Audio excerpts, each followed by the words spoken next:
I'm Geri Bergen, retired from the U.S. Forest Service as a forester and federal land manager.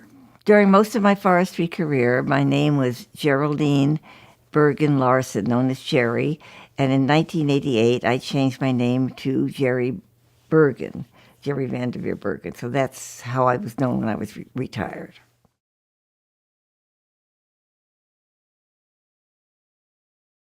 I was born in Brooklyn, New York, and I lived in the New York metropolitan area until I was almost 19, Brooklyn and then northern New Jersey. And I didn't really know anything about forestry or national forests while I was growing up. But what I did know was that as a child, we used to take vacations to the Pocono Mountains and the Catskill Mountains and to a camp on a lake in Maine. And I enjoyed those very much. I particularly remember enjoying the smell of the woods in the summer after a summer shower while we were at the Pocono Mountains. When I got married in 1949, my first husband was a graduate engineer at the age of 20, and he had his choice of jobs either on Long Island or in New Jersey with Bendix or Boeing in Seattle. And we were getting married and going to get married as soon as he graduated, and so we both decided we would like to move to Seattle, all the way across the country. And I'm so glad we did, because not only did I build my interest in forestry there, but also we became much more open-minded. It was a really good experience to change from the East Coast to the West Coast, which was growing and vibrant at that time. So in the Northwest, we took up camping with sleeping bags. We didn't even have a tent the first couple of years. I bought my first pair of blue jeans. I never had blue jeans before, and hiking boots. And we went to the Olympic National Park and Mount Rainier National Park and a number of other locations, including in Oregon and Idaho. And so that was my experience where I really got interested in the Northwest, in forestry. One summer, actually, I had 3 children while we were living there, by the way. And one summer when I was pregnant with my second child, I got interested in a extension course being offered by the University of Washington called Crabs and Crags. And this is before the beginning of the environmental movement so far, but certainly there were people who were interested very much in their environment in the Northwest, so we talked a lot about it. I knew there were outdoor groups and so on. So anyway, I signed up for this weekend course, Crabs and Crags. And the first weekend was spent looking at tide pools. That took care of the crabs, and all the rest of it was on forestry and geology. We visited the Arboretum at the University of Washington. We had a number of field trips, and we also went to the Pack Experimental Forest that's near Mount Rainier Park, and where I actually saw my first example of a genetic outplanting. So this was still before the time I had thought of studying forestry, but I had thought about going to college. When I was growing up, my teachers and counselors wanted me to go to college, and I took a college preparatory course at high school and was one of the valedictorians. My parents didn't think girls needed college. So, and I wanted to get married and be on my own. So I didn't really consider college. I went to secretarial school. My mother thought that her daughters needed to be able to support themselves if they had to. That was the idea. But a woman's role was to be a wife and a mother. So I did go to secretarial school, and my first jobs were in secretarial or office positions. But so anyway, so we got married, moved to Seattle, and I just did some more office positions until I had the 3 children.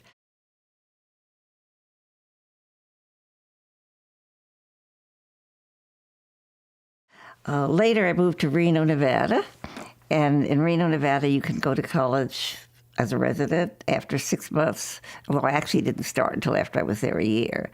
But during that time, when I realized I could go to college, I thought, what am I going to study? And that's how I came up with forestry, because forestry related to all the things that I had become interested in and living in Seattle. I researched it, of course, somewhat, and found out that it did encompass all of that. And also I started to research the colleges and universities. But I was in Reno. I was supporting myself by working nights as a 21 dealer, blackjack dealer, and so I could go to school in the daytime. So I finally enrolled at UNR as a pre-forestry student. And by this time, I had picked the University of California as where I wanted to go to study forestry. I had looked at some universities. At that time, some of the universities still had in their catalogs that they did not admit women for forestry. I think the University of Nevada.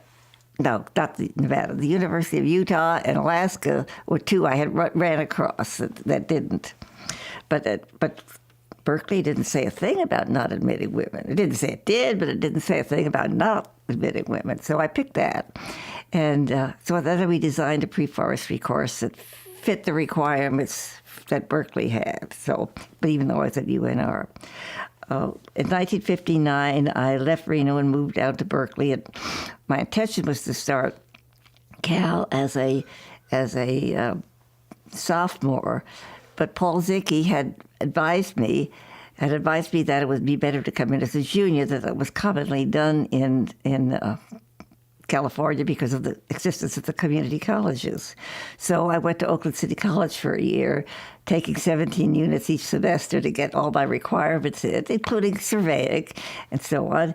And I was an A student, and there was no way they could keep me from going in. So I started Cal by going to summer camp in 1960 and got my forestry degree in 1962. So I was very happy with that. I really enjoyed school. And I guess the main lesson I learned from forestry school outside of the course material was teamwork, the lesson of teamwork. I hadn't been brought up to do as a team player or in sports at all, but I learned the value of teamwork when you were working in the woods together. It was very important.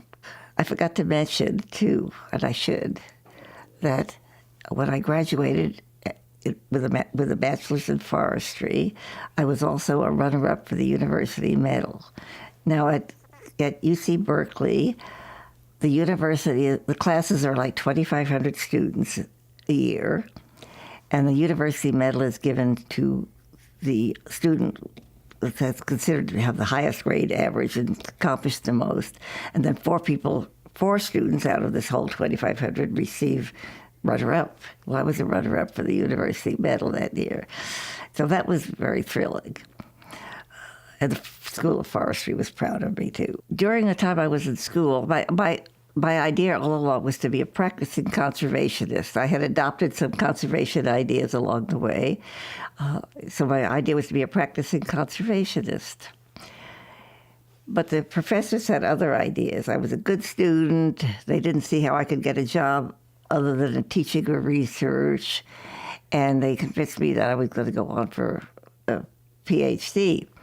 And they picked me out as being a good scientist because I was an A student in all my classes. And so I got diverted from some of the forestry courses into courses in chemistry and biochemistry and bacteriology even, in preparation for doing graduate work. And so I was so sorrowful last year as an undergraduate because the guys in the class were all getting interviewed for jobs, and I wasn't getting interviewed for jobs because I wasn't looking for a job right then. I have to say that the summer camp experience was really a great one too. So, and I really wanted to get out there and be a practicing conservationist. But no, I stayed and did put in 2 years in graduate work. 1 year, at first, my major was in the plant physiology area, tree physiology, and I was not happy at all with graduate work. It was not the same thing to me as the teamwork, the working together that we had in undergraduate work. I was very unhappy with it. But I worked in the summertime and school vacations. I worked for the Forest Genetics Lab at the Forest Genetics Project at the Berkeley Forest and Range Experiment Station, Pacific Southwest Forest and Range Experiment Station, which was in Berkeley then. And so the second summer, I got to work in at the Institute of Forest Genetics in Placerville. I went up there for the summer and worked as a graduate student with several other graduates. Bill Libby had just come to the University of California, and I was going to change my major, and he was going to be my major professor. So I did change my major to forest genetics and took a lot of courses, many in the botany department, in order to qualify, and some genetics, but not really in forestry, which is, looking back, I would have rather gotten a Master of Forestry and Forest Policy. It would have been a better choice for me, but I didn't know what my future career was going to be. So that year, at the end of that year, because of family reasons, I decided to not go on for a PhD, but to get a master's degree instead.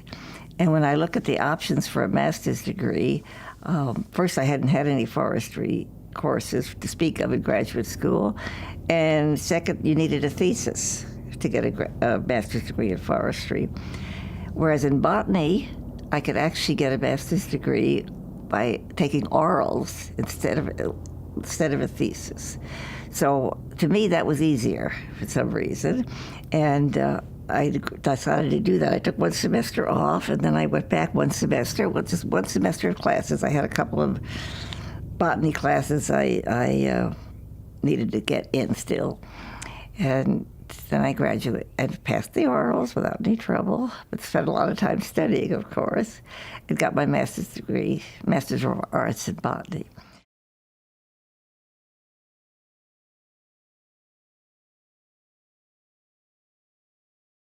In 1962, I received my degree as Bachelor of Forestry. And in 1965, I finally received the degree of Master of Arts in Botany. So at first, I could not find any part-time jobs in forestry. However, the School of Forestry had some assistantships available. It usually would go to graduate students, but at the end, if they had a vacancy, they were willing to hire me. So the first winter after I got my degree, I worked for Harold Biswell, and I worked primarily on writing the history of Whitaker's Forest for him, which had some interesting assignments and so on to gather all that history. And that was published, the university has the full history. It was published in a slightly abbreviated form in American Forests magazine. The next year, I worked for Herb Sanford on a part-time basis, and he had me working on the history of Blodgett Forest.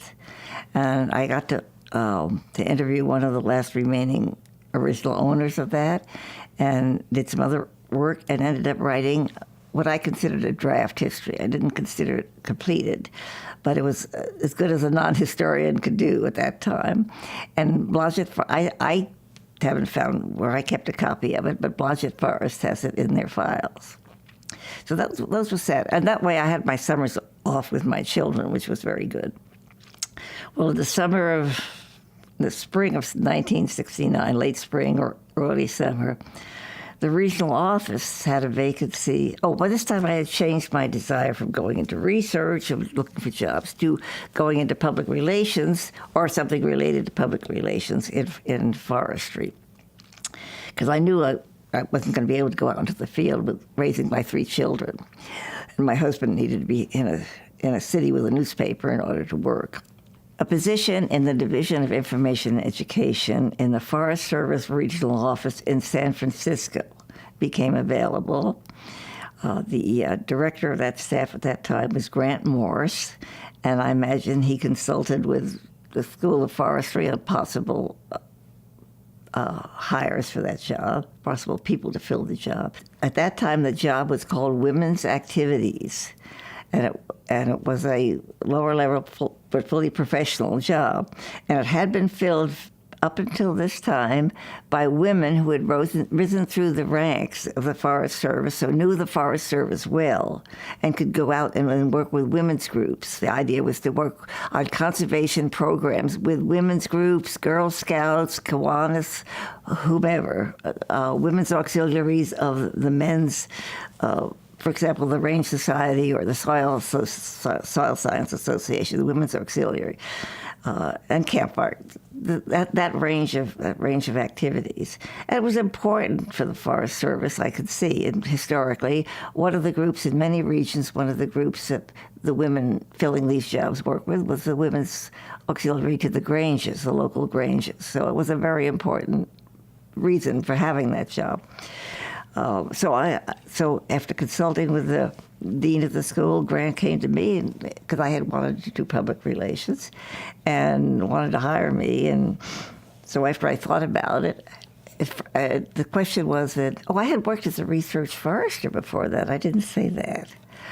But I had worked as a research forester. Yes, I did say that because I worked as a research forester. And I had left the Forest Service after that because I wasn't going into research anymore, and the experiment station wasn't interested in hiring me anymore. So I had left, and I didn't quite have 3 years in, so I was not eligible. I didn't have a career appointment yet, just a career conditional appointment, so I didn't have my 3 years in to make it permanent. So I could not necessarily be hired again easily as a forester. But in the meantime, in those 2-year intervening years, I had done a great deal of work with conservation organizations. I had been busy. I had been doing a little newspaper of some kind. I think maybe it was from Point Richmond, but it was a conservation-oriented newspaper. I had been working with a local group. We called ourselves the West Contra Costa County Conservation League. Included Jean Seri, who was the wife of Will Seri, who was president of the Sierra Club at that time.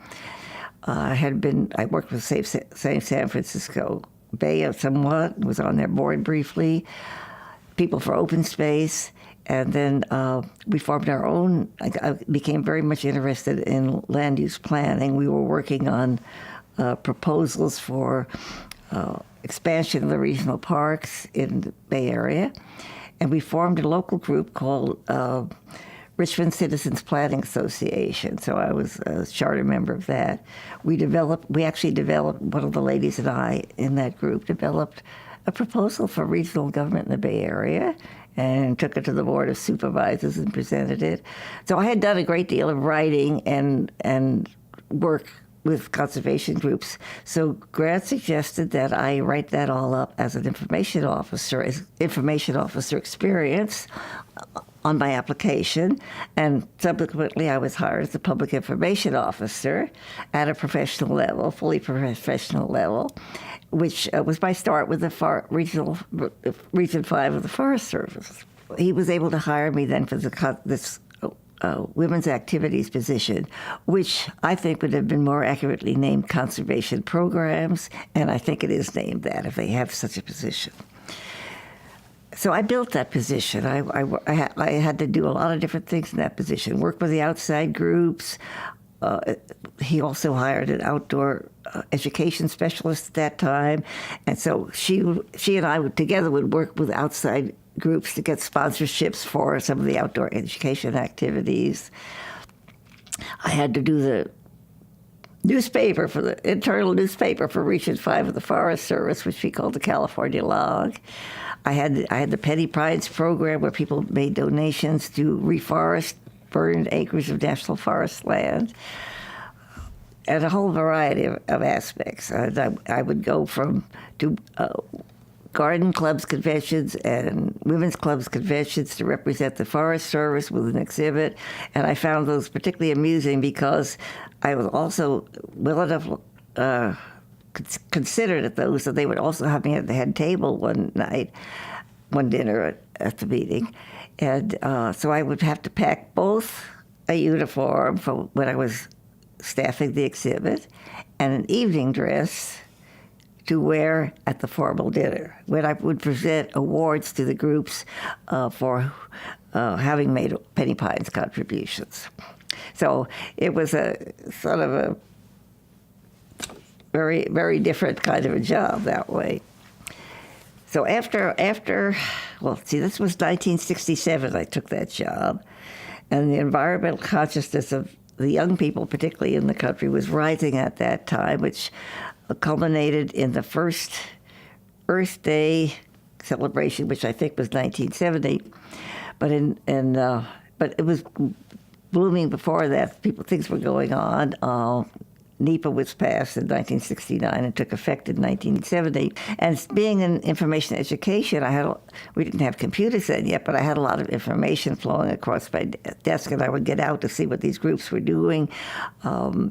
This is before the EPA was formed, and there was a separate federal agency dealing with water quality and one dealing with air quality, and the groups of students would be out wanting them to do more. So it was an interesting time. So the first Earth Day in 1970, very exciting. This was the time of the survival walk, which you may not remember, but a group in San Francisco decided to march through the Central Valley down to not use a car was the whole idea, down through the Central Valley all the way to Los Angeles. This was the same year that the students at San Jose State buried a car. You may have heard of that. So I alerted, and they were going through a lot of places where we had Forest Service offices along the way. So I alerted the forests along the way, and they were going to march across the Angeles National Forest. So I alerted all of these forests along the way to do this so they could work with the people. And they did. They would help them get lodging at fairgrounds along the way, and things like that. Mike on the stand, I can't remember. Anyway, they would help them get lodging maybe at fairgrounds or other things. They would make liaison with them along the way. And then, of course, Los Angeles probably had people on fire prevention walking with the group. So I was alerting the office to these changes. And meanwhile, I was still interested in land management planning. So I had followed that interest from when we started the Richmond Citizens Planning Association on through. And so I managed to somehow or other, I got to write speeches for other people, for the regional forester, and then I got to write one on multiple use for the region's multiple use coordinator at that time, Bill Cooperrider. And he liked it. I hadn't worked in the field, and I had a multiple use coordinator in the region, but I got to write the speech. And Bill liked it so much he had me give the speech. It was to a women's group too, but he said it was fine. Go ahead and give it. So I was being tested along the way, which I didn't really realize, but I was. And finally, we started to change the approach to land management planning, to multiple use planning, to land management planning. And a group was formed to develop the Northern California Regional Guide. This is before the National Forest Management Act was passed, but we were working on changing the approach of the Forest Service to planning.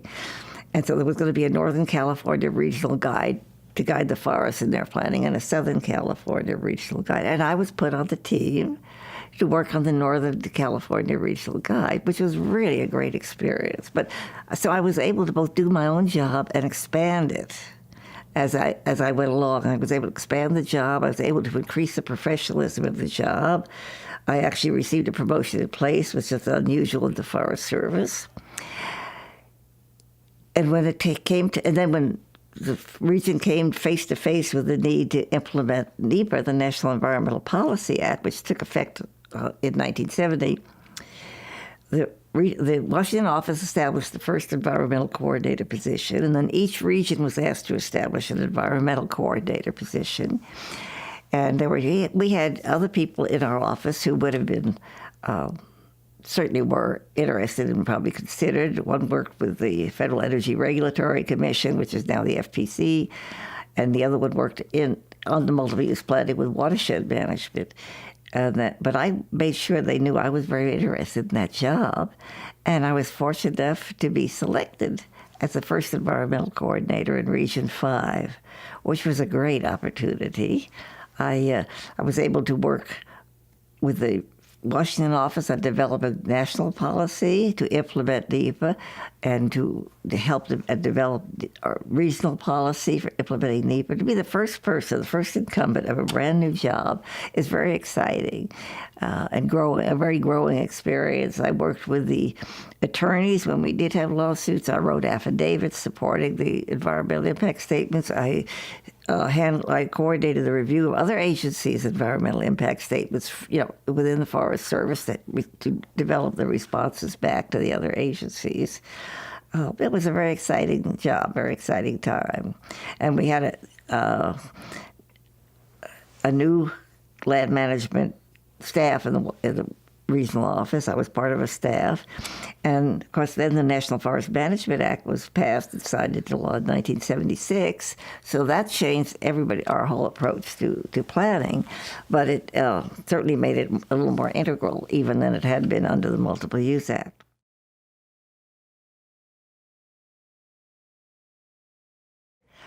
I like learning new things. I don't like doing the same thing over and over again.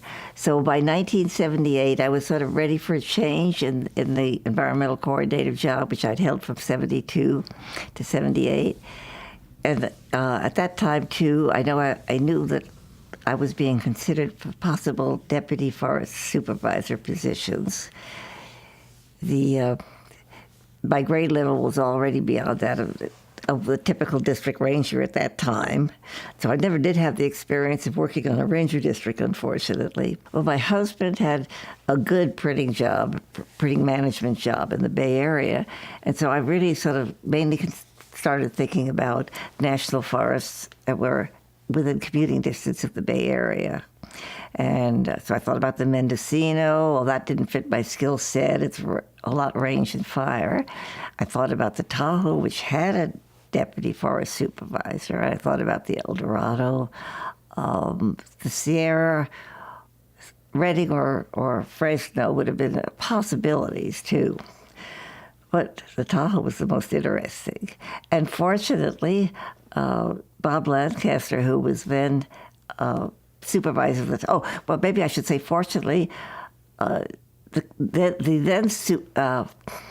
Fortunately, the then Deputy Forest Supervisor of the Tahoe, Dick Straba, was being considered for another position because he even came into our office for a while and worked on a detail. And so I really thought about the Tahoe. And fortunately, Bob Lancaster, who was the forest supervisor of the Tahoe at that time, thought my skill set would be a compliment to his, and asked the regional forester to put me on the certificate, which he did, and Bob selected me. So that was really nice. So I started in the summer of '78. I started on the Tahoe as a deputy forest supervisor. We bought a house in Nevada City and kept our house in Richmond, and so my husband came up on weekends. Occasionally I would go down there, particularly if it was a family celebration, but most of the time he came up. And so we had two houses for several years there until he sold out his interest in his business and moved up and started another printing business in Grass Valley, Nevada City area. So I was deputy forest supervisor from 78 through 84. Yeah, through 84. That was a real learning experience, and Bob Lancaster was a good trainer. He really got me thinking and got me into new experiences, and left me to make certain decisions myself, including a lot of the lower personnel decisions. So I really got to know just about everybody on the forest at that time, and considered us a big family. It was a changing time, like they all are, a challenging time, I should say. But it was good, and I knew he was going to retire in '85, and so I did my best to be ready for the change, so I could be considered for forest supervisor. And I was selected by Zane Smith in January to be the new forest supervisor, January of '85. To be the new forest supervisor of the Tahoe, and I stayed there until 1990.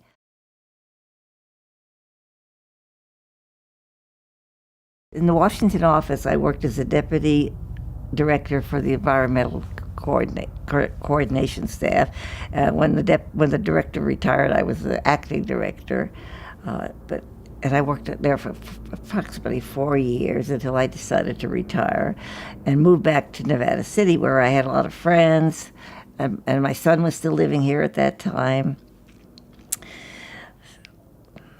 So once back here, though, the question is, what did I want to do with myself? I wasn't sure at first. I did volunteer for our helpline, the telephone answering service, for a while. But I hadn't quite found myself until I started reading in the newspaper about this newly formed Nevada County Land Trust. And it had been formed in 1990 1990, 1991 perhaps, and I moved back here in 1994. And they had achieved their first conservation easement, and it was in the newspaper. So I said, oh, there's a local land trust. And this goes back to the years I worked at the Tahoe, where real estate management was a really large part of the job. And we had also worked with national organizations like the Nature Conservancy and particularly the Trust for Public Lands on the Tahoe. So I was aware of land trusts. But in the meantime, local land trusts had started being developed all around the country, so that now there's a large number of local land trusts. I think I heard the other day, maybe 1,200 nationally. I think maybe it's more than that, because here, for example, we have it's now called the Bergen Land Trust. We have the Nevada County Land Trust. There's the Placer County Land Trust. There are a number here in California that all band together into a land trust council. So I started hearing about the land trust. I heard a little bit more about it, and I was living in a rented apartment, and I met somebody one day that was looking at the apartment, but he also was a member of the land trust board, and we got talking, and he found out my background, and so he called me up and invited me to join the land trust as a member. Well, so I did, and then I was curious, well, what are they doing? It's a board-controlled organization, not a member-controlled organization. But I thought, what do they do? So I actually took myself down to one of their board meetings one day, which wasn't common for a member just to do that, but I took myself down to one of the board meetings, which obviously showed a lot of interest. And I was later asked to volunteer to head a committee, which was, we do treks, what we call treks, TREKS, in which we take people out with experts on looking at the local history or local geology or local plant life or whatever it is we're looking at to educate people informally on some things they don't necessarily know, to get more acquainted with the land trust. So I did that for probably a couple of years. I don't know, but I put together a program of treks for the fall and a program of treks for the spring for the land trust. And so then in 1996, I think, I was invited to attend one of their board retreats, planning for the next year. And at that meeting, where I was introduced to everybody, I was voted in as a member of the board of directors. So I was a member of the board of the land trust for probably about 10 years altogether. I'm not sure the last year. And during that time, I went into various positions. I had various committeeships, and in 2003, I was the president of the land trust. My main interest being, again, the land conservation, the acquiring of voluntary conservation easements to protect land that's valuable for agriculture or wildlife habitat or water use, whatever. And we also do trails. But my main interest was land conservation. However, just before I took office as the president, the land trust acquired a grant essentially from the Board of Supervisors to acquire an historic property in Nevada County, which was a Julia Morgan designed house, 1905 North Star house. And so during my year as president, I spent most of my time and energy on the conservation of the house, working out a final agreement, and finally accepting ownership of the house. In the beginning, we just had agreements and money to work on it, to stabilize it. And now that house is very successfully being used by the community for a number of events. Land Trust did a lot of work, and then it's gone over to a conservancy that was sponsored by the Land Trust that runs the building. So I'm very proud of that too.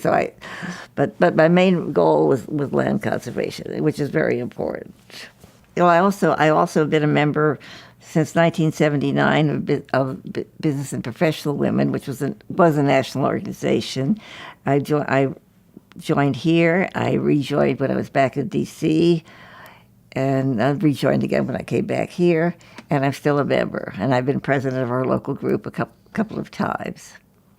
The purpose of Business and Professional Women is to raise the standards for women in business, help train them, support women, and we become very active in supporting women in all aspects of their lives, which includes issues of reproductive choice, including reproductive choice.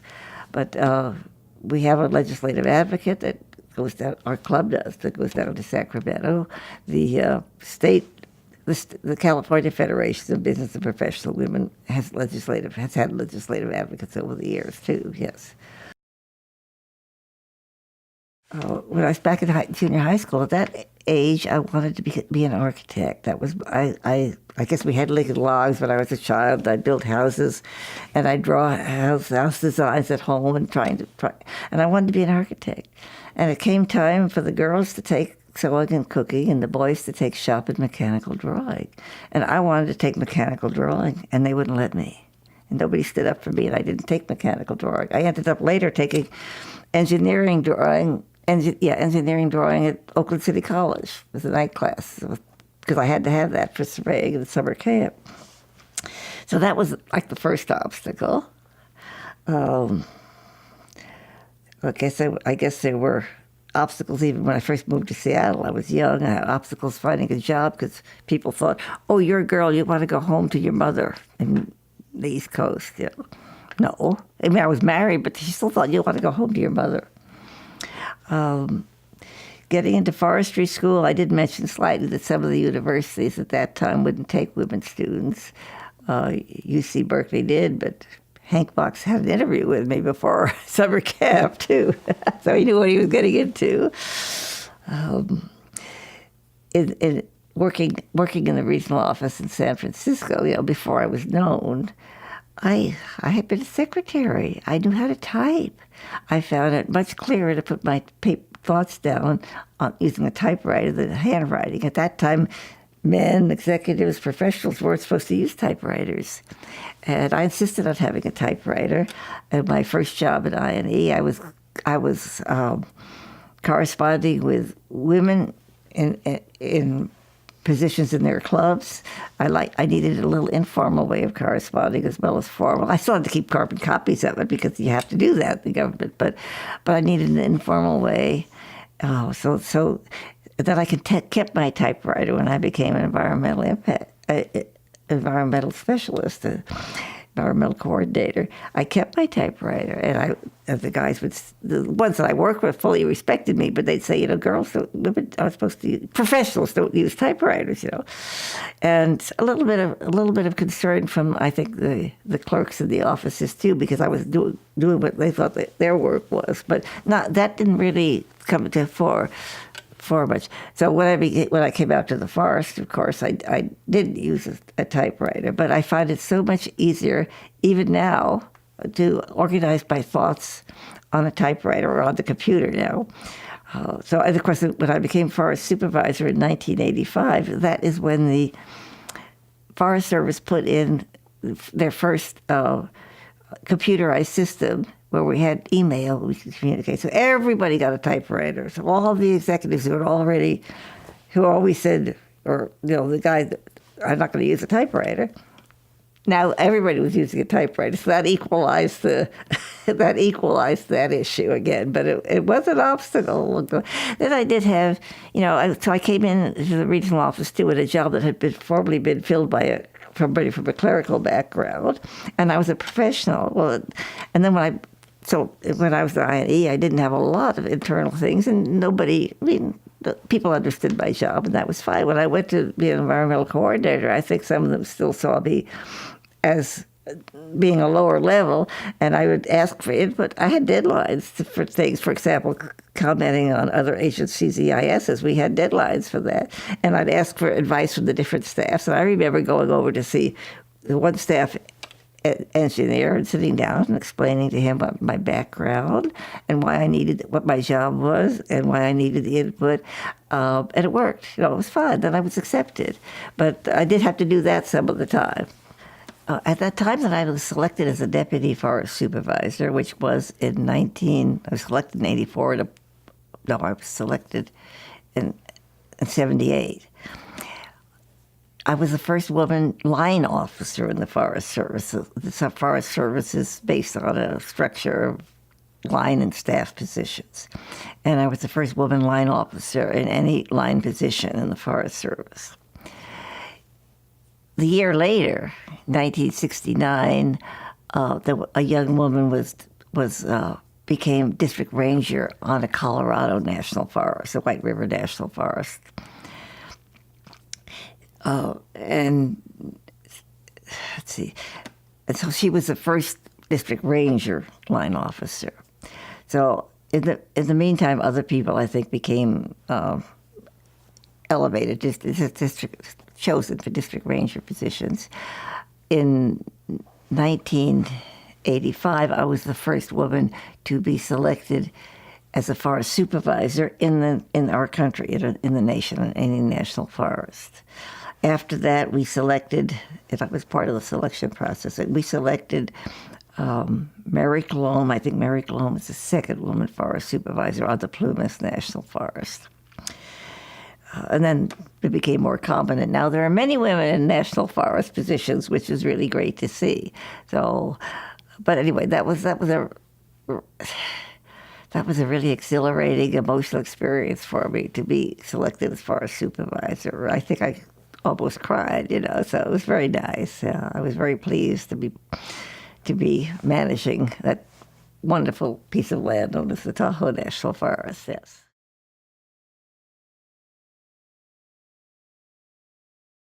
It was not easy either that adjustment.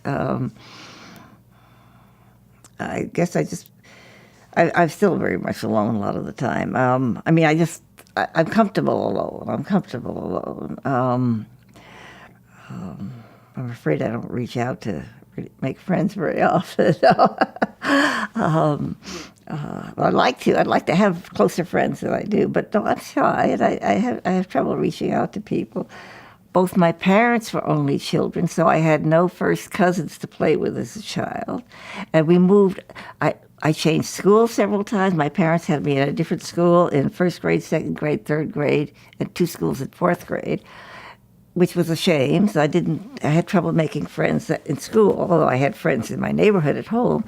And when we moved when I was 9 years old, we moved from Brooklyn to Nutley, New Jersey, and so that first summer I didn't have any friends either. So I was used to being alone a lot and making up my own world around me. And then I loved to read, and I spent most of that summer and other summers reading, curled up in the house reading instead of doing things outdoors. So going through high school I did finally join some groups in high school. I never was a Girl Scout or anything, but I became a member of the National Honor Society, and I worked on the yearbook, literary committee for our yearbook, and the Spanish Club. So that's when I first started becoming interested in doing anything in the group environment. But so that's why I said I hadn't really been exposed to a lot of teamwork. And then I got married, and been a wife and a mother for several years before I started college. We were in the throes of developing a forest land management plan at the time I became deputy, and we completed that and had it accepted just before the time I left, which was very good. But the land management plan, our draft land management plan at that time had more comments than any other plan had up until that time. Now, since then, there have been ones that had many more comments than we did, but we had a really large number at that time. The forest had been well on its way, including issuing the draft, I think, by the time I became forest supervisor. During the time that it took to develop the final plan, there were a lot of changes, a lot of new information that came out, for example, on wildlife habitat needs and for example, for cutting snags down because of a fire risk, to retaining a certain number of snags for wildlife habitat. That was one. And new criteria about new information about the wildlife themselves and their needs. We made a lot of changes in our plan between the draft and the final to put in the newer information and the new ways of doing things in order to make the best plan possible. So we essentially became less of a timber forest. Now, because timber management in the past was a big objective of the Forest Services, we took a different tack when I was Forest Supervisor to look more at the environmental consequences of our actions. One of the first things I had to do was modify an existing timber sale to protect a rare plant, for example. Never mind.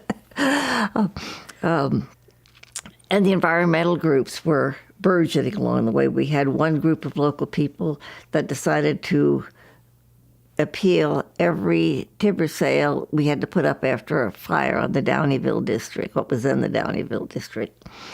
And they appealed, and finally when they appealed, one that just didn't make it, he said, I called up it was a father and his two sons. I called up the man and said, Steve, don't you think you could withdraw this appeal? And he did. They did, which was really nice because they really were putting through the same arguments on appeal after appeal. And it was one where the timing was a bit critical, I guess, for us. So anyway, we were refining the plan. We were finding that we had to cut back on the timber output as we refined the plan.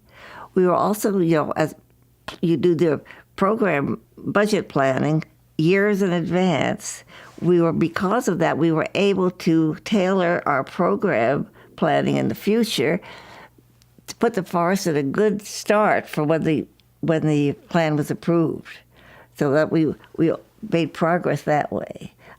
That was not. It was recognized locally as good.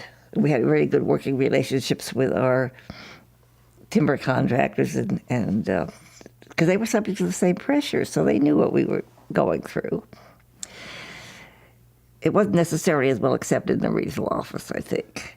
And other forests around us were not doing the same thing. The Plumas in particular was keeping up the cut, even though we had roadless areas, which you couldn't do. Anyway, it was well accepted here. The Tahoe National Forest has some particular challenges in that the land ownership over a large part of the Forest Service, National Forest, is it's a checkerboard pattern of alternate sections alternately owned by private forest interests or other interests, and sections owned by the federal government, or the public. Sections owned by the public. A great deal of cooperation between the Forest Service and the Sierra Pacific Industries and their predecessors. In that road systems had to be planned to access their sales and our sales of the year. They had to coordinate with each other's roads. We had to have joint maintenance agreements and exchange of costs depending on how much hauling was being taken place. Trails had to go across both public and private land. Water and watershed quality had to be considered across public and private land. Wildlife habitat had to be considered across public and private land. And so this made a more complex management situation on the Tahoe than on many forests. And those collaborations were mutually quite successful over time.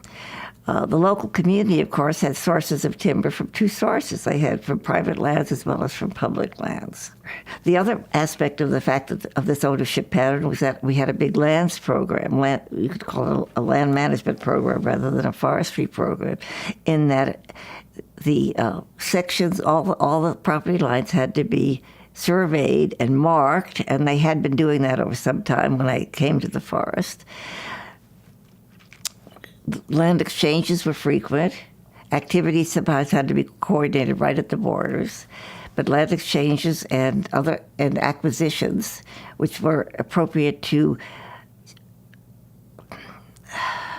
consolidate the ownership pattern. It helped management both of the public and the private lands, or that would otherwise add to the values being protected for the public. Were common. The forest had its own land staff at that time, and which involved right-of-ways were needed. The Forest Service needed right-of-ways across private land, and private landowners needed right-of-ways to access their property across national forest land. And all of these were made for a very active lands program on the national forest, which made me become very aware of the need for what is called land conservation, active management of lands, not just passive management of the real estate, even though your main goal is to manage the natural environment for the people.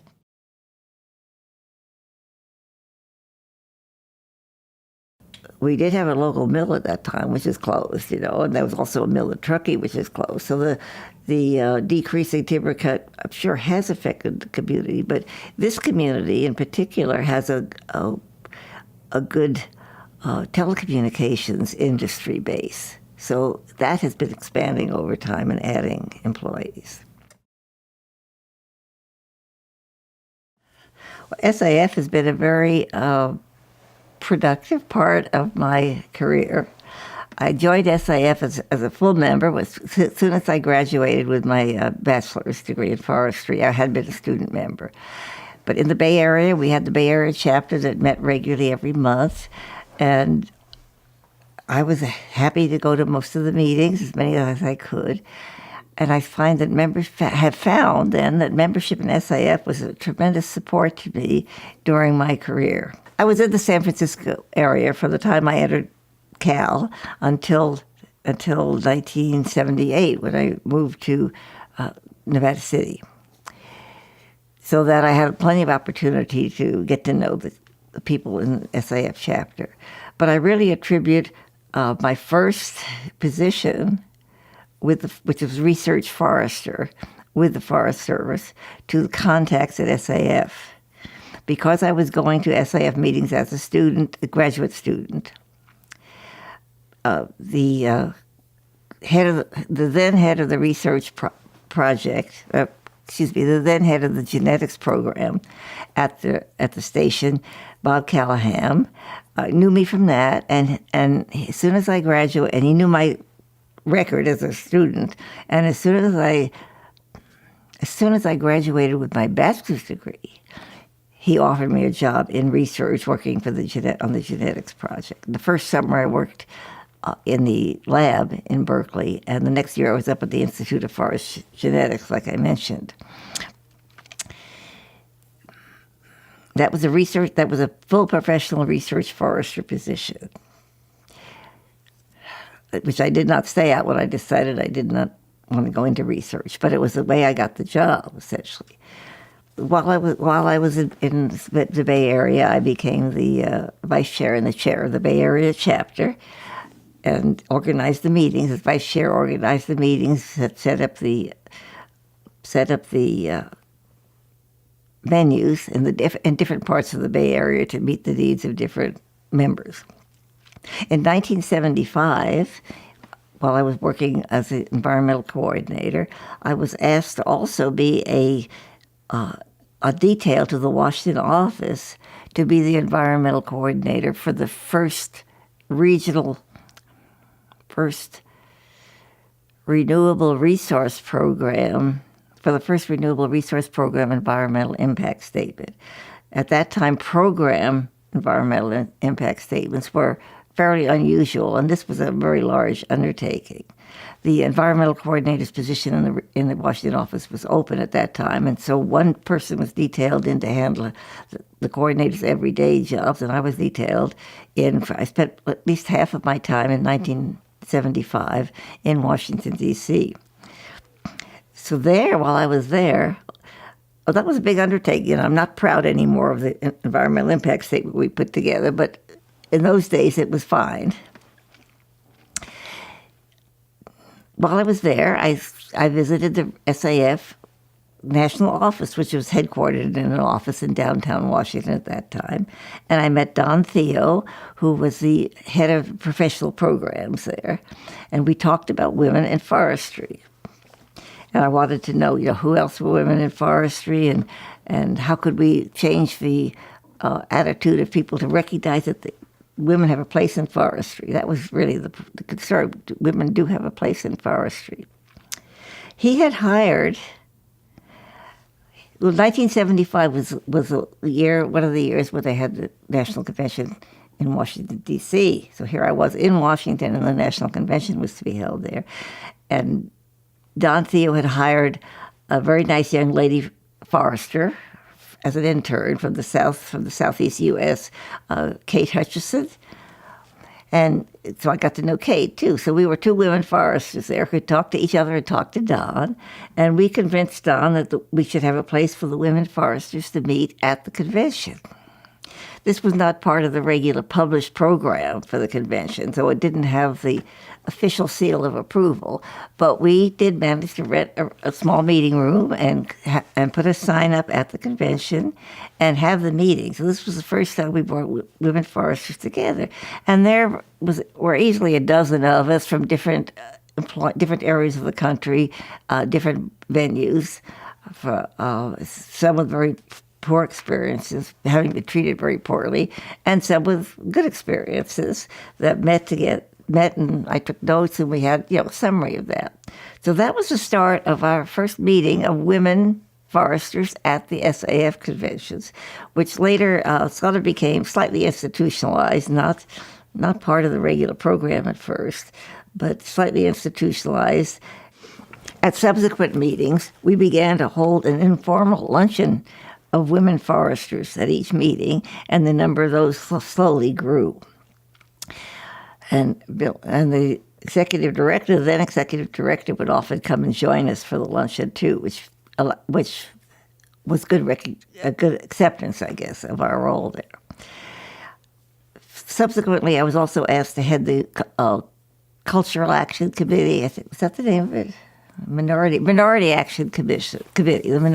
I was asked to head the Minority Action Committee, which I did for several years.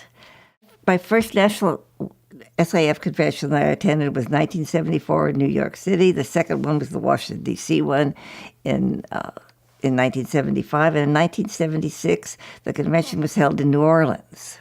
By this time, I had become fairly active with the NorCal Executive Committee on this women in forestry aspect, and had talked at the committee about sponsoring a discussion of the role of women in forestry at the national meeting. So in order to get more visibility. Pete Passoff was the Northern California chair at that time.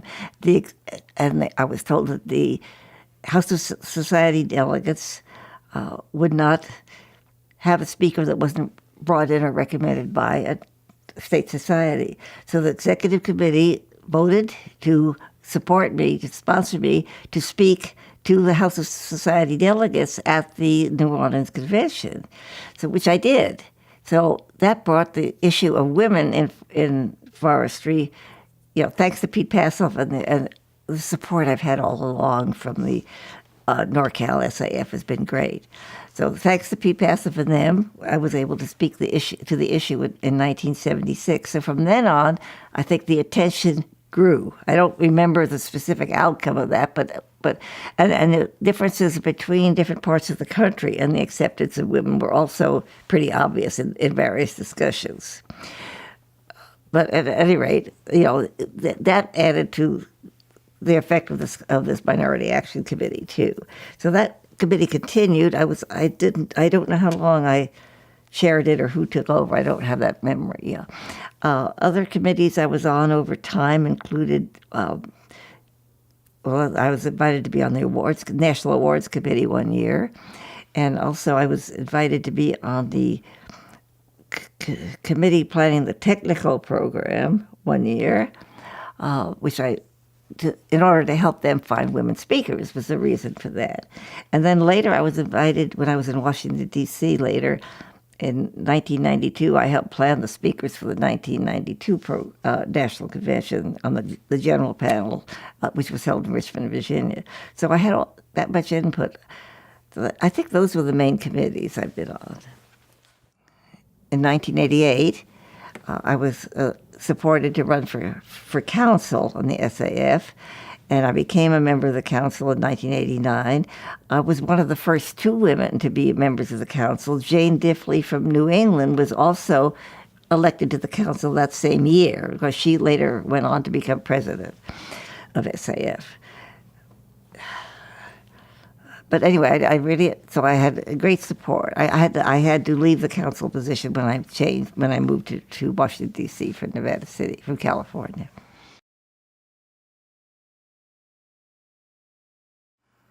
Well, I think SAF has been relevant, eloquent, somewhat successful in its relationships with with Congress, and providing expert testimony. I think is very important for SAF to continue to have recognition as a speaker for the Professional Forestry Association that way. And I think members should support it for that reason alone.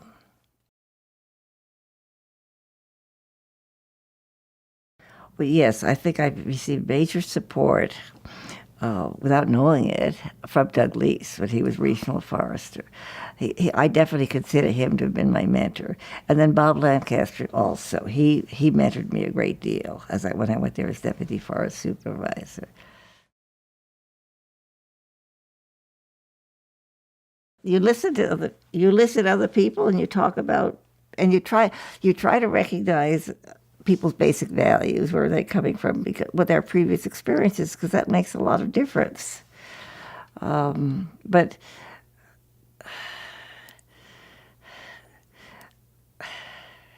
one of the things I haven't liked in my career are instances where politics seems to be dominating the decision rather than professionalism, and that's been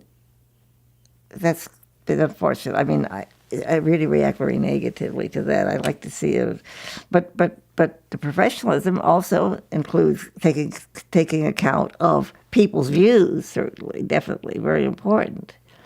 But politics, something from above that isn't related to the local people, should not dictate the decisions. So.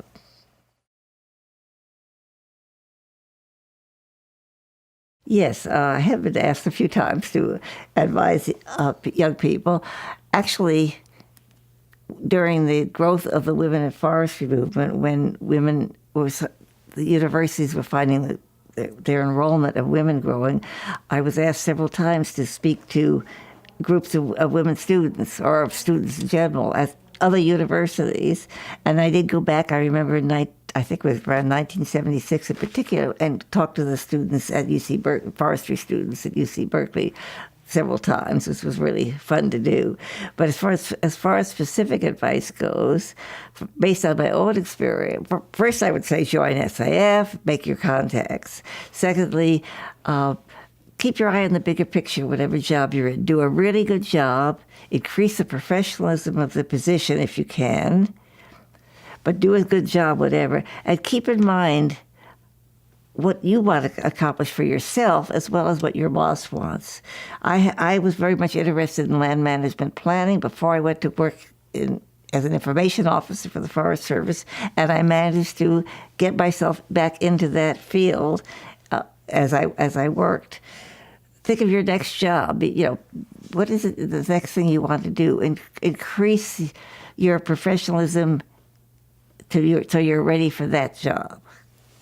I think that's my advice in a nutshell.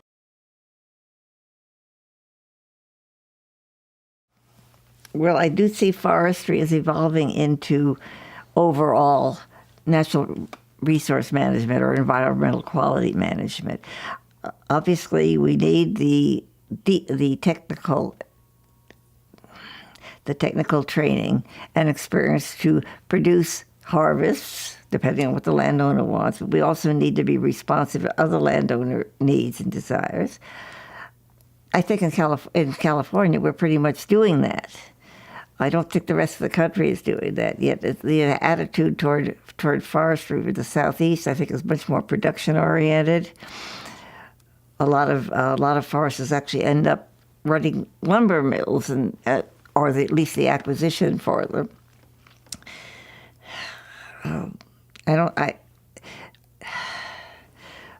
My viewpoint always has been more environmental quality oriented. Ever since actually driving across the country and my experiences in the Northwest, and I think I've managed to put that into practice as much as I could, and that attitude has evolved earlier in California than in the rest of the country, and I see it continuing to evolve. One that didn't have insects and diseases.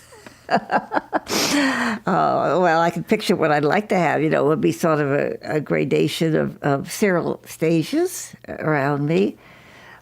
That would be really, very nice. A continual gradation of cereal stages and natural ecological processes, yes. It's been a great life, and being a forester has been a great part of it.